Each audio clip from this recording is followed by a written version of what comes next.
घर की औरत पार्ट 2। मीना याद है ना आपको, जिसके ससुराल में ससुर और पति कैसे उसका और उसकी सास का अपमान किया करते थे। वैसे तो मीना को नौकरी की इजाजत मिल गई थी, लेकिन मीना, ये क्या है? खाना अभी तक नहीं बना। कब से मैं यहाँ बैठा हूँ कि नाश्ता कर लूँ। बस 2 मिनट, वो ऑफिस की एक ईमेल करनी है। तभी ससुर जी आ जाते हैं। मैं ना कहता था, जिस दिन ये फीमेल ईमेल करने लगेगी घर नहीं चलने वाला। तभी सास हाथ में नाश्ते की प्लेट ले आती है। ये लो, सभी उपमा खाओ। गर्मा गर्म स्वादिष्ट उपमा देखकर वाह माँ जी, 2 मिनट में ये कमाल, क्या बात है। वो आता है ना रेडी टू ईट वाला पैकेट, वही बनाया है। स्वाद बता बहू कैसा है। कल तक जो बीवी पति के नाम से ही कांपती थी, बहू के आ जाने के बाद कैसे उड़ रही है, ये देखकर ससुर जी को आ जाता है गुस्सा। हाँ हाँ, पैसे तो पेड़ पर उगते हैं ना, या तेरा बाप दे जा रहा है जो बैठे बैठे पैसे खर्च कर रही है। अरे जरा शरीर चला लिया कर, वरना पता है ना जब मेरा हाथ पड़ेगा तो कैसे काम करती है तू। बहू बेटे के सामने खुद का अपमान सास बर्दाश्त नहीं कर पाती और रोती हुई कमरे में चली जाती है। क्या पापा, क्या जरूरत थी माँ से ऐसे बात करने की? सुबह से कुछ नहीं खाया है, अब जब खाना आया तो रुला दिया आपने। चलिए देखते हैं माँ कहाँ गई। मेरी जूती भी ना जाए उस पागल औरत को देखने। अरे क्या गलत कहा मैंने? बस यही ना कि भाई पैसे बचाओ। अरे कमाने बाहर निकले ना, तब पता चले कि कैसे हड्डी गल जाती है। बात तो सही कह रहे हैं पिताजी, माँ को तो बस पैसे उड़ाना आता है। अरे पर माँ ने तो सबके लिए नाश्ता ही बनाया था ना, कौन सा खुद के लिए गहने खरीदे थे। खैर, बहू समझ जाती है कि सारा मामला कमाई का ही है, क्योंकि सास कुछ करती नहीं, कुछ कमाती नहीं, तो ससुर जी उन पर हावी रहते हैं। फिर क्या था, अब थी बारी बहू की। माँ जी, दरवाजा खोलिए, देखिए मैं उपमा लेकर आई हूँ, गर्मा गर्म खा लेते हैं। सास कमरा खोल देती है। सामने खड़ी होती है बहू, हाथ में उपमा की प्लेट लेकर। बहू सास की सूजी आंख देखकर समझ जाती है कि मामला गड़बड़ है। वो बात पलटते हुए कहती है, माँ जी वो आपकी काली साड़ी पर काला ब्लाउज है ना, वो प्लीज मुझे दीजिए। मुझे कल ना काली साड़ी पहनी, लेकिन कोई ब्लाउज ही नहीं है। सास बहू की बात में अपना गम भूल जाती है। हाँ हाँ बहू, क्यों नहीं, वो तो मैंने अपने हाथों से डिजाइन किया था। चल अभी निकाल कर देती हूँ तुझे। सास बहू को ब्लाउज निकाल कर दे देती है। फिर अगले रोज, माँ जी आज तो ऑफिस में कमाल ही हो गया।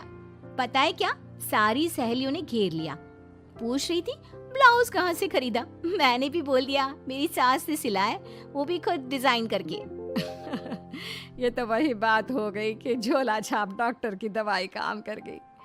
अरे बहू, ये तो बस ऐसे ही बना दिया था। लेकिन माँ जी आपको पता है, ये देखिए 2 लोगों ने तो मुझे कपड़ा भी दे दिया और नाम भी, सेम टू सेम डिजाइन का ब्लाउज बना दो, और बदले में ये 2000 रुपए। हाथ में 2000 देखकर सास की तो आंखें फटी की फटी रह जाती है। अरे बहू, ये तो कमाल ही कर दिया। ये काम तो मैं कल तेरे ऑफिस जाने से पहले ही खत्म कर दूंगी। सच्ची माँ जी, कैसे, इतनी जल्दी? अरे बहू, वो बस नाप है ना, उसी के आकार का काट काट कर डिजाइन ही तो देना है। ये तो मेरे बाएं हाथ का खेल है। अगले रोज बहू ऑफिस जाती है और फिर शाम को 2 ब्लाउज ले आती है। अरे बहू, क्या बात है, लेकिन इसकी डिजाइन। बहू फोन में सास को डिजाइन दिखाती है। अरे ये तो बच्चों वाला डिजाइन है, रुक अभी थोड़ी देर में ही दे देती हूँ। सास बहू को कपड़े सिल कर देती और बहू सास को रुपए। फिर एक रोज, माँ जी ये लीजिए कपड़े, लेकिन इसकी सिलाई मैंने ज्यादा ली है।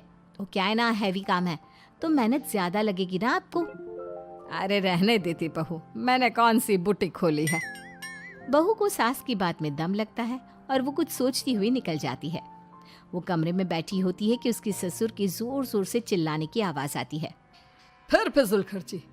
अरे तुम्हारे जैसी बेकार नाकाम काज करने वाली औरत कब पैसे की कीमत समझेगी। क्या जरूरत थी ये मशीन खरीदने की? अरे वो मैंने EMI में ली है, आपको पता है ना कपड़े सिलने का कितना शौक है मुझे। हाँ तो क्या दर्जी बनोगी, लोगों को पकड़ पकड़ कर नाप लोगी? अरे कुछ तो शर्म करो। तभी बहू आ जाती है, उसके हाथ में चाबी होती है। माँ जी ये चाबी, मैंने चौराहे में आपके लिए बुटीक खोला है, पैसा लोन से लिया है तो काम करके आप चुका देना। और हाँ माँ जी, कल उद्घाटन है तो 11 बजे दुकान में पहुँच जाना, पूजा में आपको ही बैठना है। ये सुनकर ससुर जी आग बुबला हो जाते हैं। कहीं नहीं जाएगी ये, इस घर की औरतें बाहर नहीं निकलती। तू तो इंजीनियर है इसलिए तुझे इजाजत दे दी, लेकिन ये तेरी सास 4 अक्षर नहीं आते इसको। अरे रहने दे, क्यों पैसा बर्बाद करवा रही है। सास को डांटने की आदत ससुर जी को जो लग चुकी थी। सास बहू की ओर देखती है।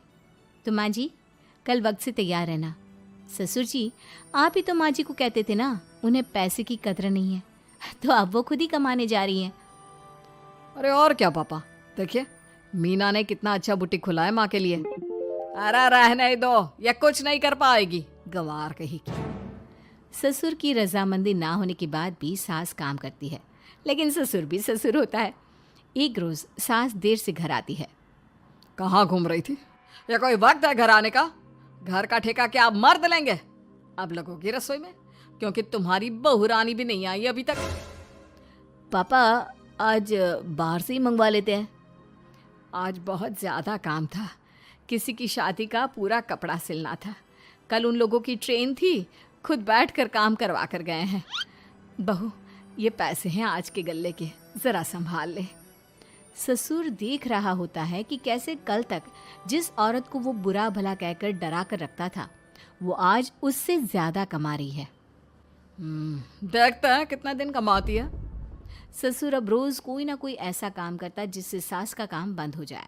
फिर एक दिन, हे भगवान 10 बज गया, बुटीक खोलने का वक्त हो गया है, लेकिन ये मेरी साड़ी, इस पर ये क्या गिर गया, पता नहीं किसने क्या डाल दिया, अब क्या करूं।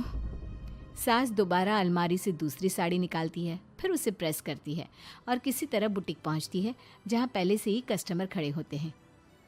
अरे क्या हो गया? लगता है काम चल गया तो मैडम के भाव बढ़ गए। पता है इस धूप में पिछले आधे घंटे से खड़े हैं, पता होता तो वो बगल वाली शॉप में ही दे देते। अरे अरे माफ़ करिएगा, वो क्या हुआ ना, तैयार होकर निकल ही रही थी कि साड़ी में सॉस गिर गया। दोबारा साड़ी चेंज की तो आप आई।